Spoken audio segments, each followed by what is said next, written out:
Live from Los Angeles. Welcome back to Good Morning La La Land. I'm so excited because we have the doer of Cork Yoga here with us, Christine Mogadon. Thank you so much for being here. Thank you so much for having me. We're so excited to learn more about Cork Yoga, talk about Mental Health Awareness Month. You've really become a master and a light to this industry. Oh, thank you. So we want to know, why Cork? Well, that's a very good question. The story starts actually with my inspiration to visit Portugal. A few years ago, I decided to go, and I love to travel and discover new places. And during my time there, I felt just a deep connection with the people and immediately fell in love. So I remember actually walking down the streets and just kind of taking it all in. And I started to notice all of these beautiful pieces of jewelry. This is made from cork. Wow. And handbags that were made from cork. And so I was really fascinated and decided to learn more. I left coming home wanting to go back and compelled to give back to these beautiful people, Portugal. So I decided actually to build my business around cork. Wow. I mean, I had no idea that you can make a backpack out of cork. Who knew? Yeah, it's Yes. Right? Yes. And the great part about it is that it's antimicrobial and sustainable. And because I personally, at the core of who I am, I love to give back. I love that cork gives back as well. Oh, it Yeah. does, and it's bouncy too. It's like just the right texture for it. I've seen flooring done in it now, and I've never seen yoga mats. But I it's only get beautiful. my cork from wine bottles, typically. But now I have bricks of cork. I have the most chic cork yoga mat that I've honestly ever seen. How have you incorporated your business of cork into your yoga and meditation practices?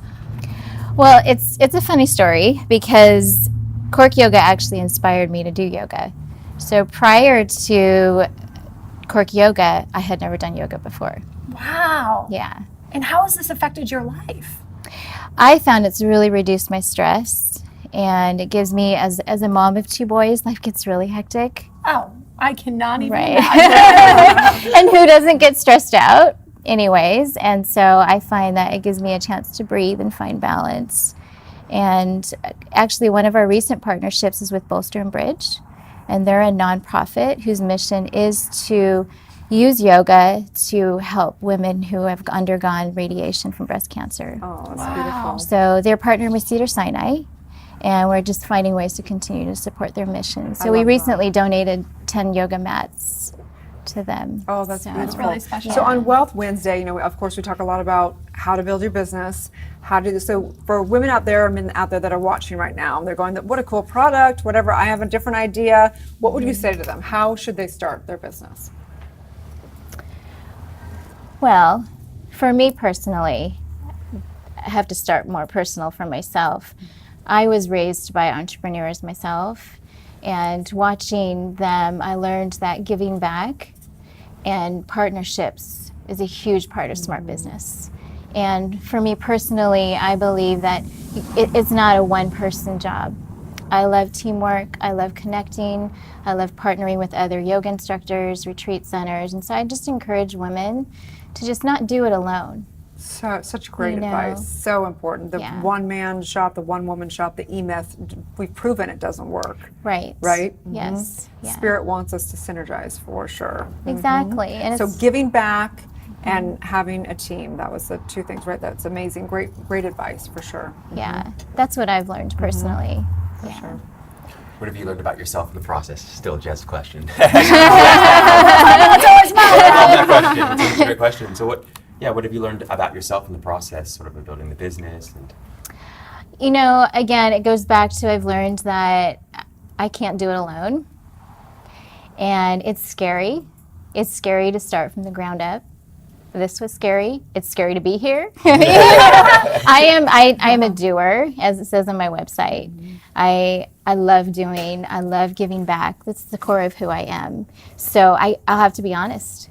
It was frightening. Yeah. And what I've learned about myself is that I do have courage, and I can do it. And you know, when you talk about mental health, I believe it's impacted me in so many different ways. Inspired me to do yoga, inspired me to find my voice, inspired me to take courage. And I think, you know, as women, it feels good. So let's talk about mental health. It's Mental Health Month. How are you guys involved with that? Well, currently we're seeking partnerships with different organizations. Our mission is to give back to Portugal as well and to youth mental health.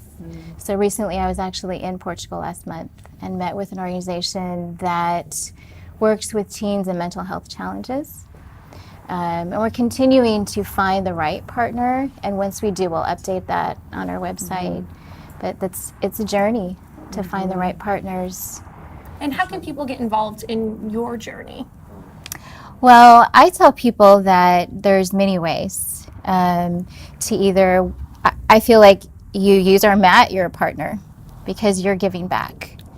If you're a yoga instructor or a retreat center, I would love to reach out to us and contact us and find out different ways to either we sponsor an event. Actually, coming up in June, we're sponsoring a yoga retreat in Portugal. Sounds So, fab. yeah, it's called the Glow Retreat, and they support poverty in third world countries. That's beautiful. So that's really the core of my heart. That's where I find my wealth, is giving back. I think So- yoga's been such a great transformational tool for the West. You know, I think that meditation now is really big, but really it started with kind of yoga coming to the Yes. West. And I think it's talk about mental health. I think that anybody that starts to do yoga, there's so many incredible stories of people transforming their body, mind, and spirit through it. I know personally Kundalini yoga has really had a big impact on my life. But knowing that true yoga is really just meditation, people don't really realize that yoga is, you know, uniting the individual mind with the cosmic mind, and you can do that with or without the physical. With the physical helps a lot more. But have you learned a lot? What have you found as far as the environment and the community around yoga? Developing this, someone who didn't even do yoga before. I How's that know. been getting into that community? I love it, and that's why actually Cork and Yoga just fit, because the yoga community values the environment so much. And not just that, but they just know how to just create balance in their life and find time to just breathe. And sometimes and I tell my kids that, just take a deep breath. Right. Everything's gonna be okay. You know, even just come here, just deep breath, you know. It's such a beautiful metaphor. That's one of the things I love about cork yoga so much, is that the metaphor of the cork is that, like, when you sort of relax and stop holding the cork underwater, it automatically floats. And that's been my experience with meditation. That's my experience with yoga, that when I can relax, I'm able to rise above things Yes. with a lot less effort. Exactly. That's a great analogy. Oh my Sit there one time. It's a beautiful quiet. I might have to borrow that one. Tell people where they can follow Cork Yoga. You can follow us at Cork Yoga, corcyoga.com. And actually, because it's Mental Health Month, we're offering our viewers and listeners a 10% off any purchase. So please check us out. That's very generous of you. Thank you Yeah. so much for being here and for all that you do. Thank you. We'll be back with more on Good Morning La La Land. Stay tuned.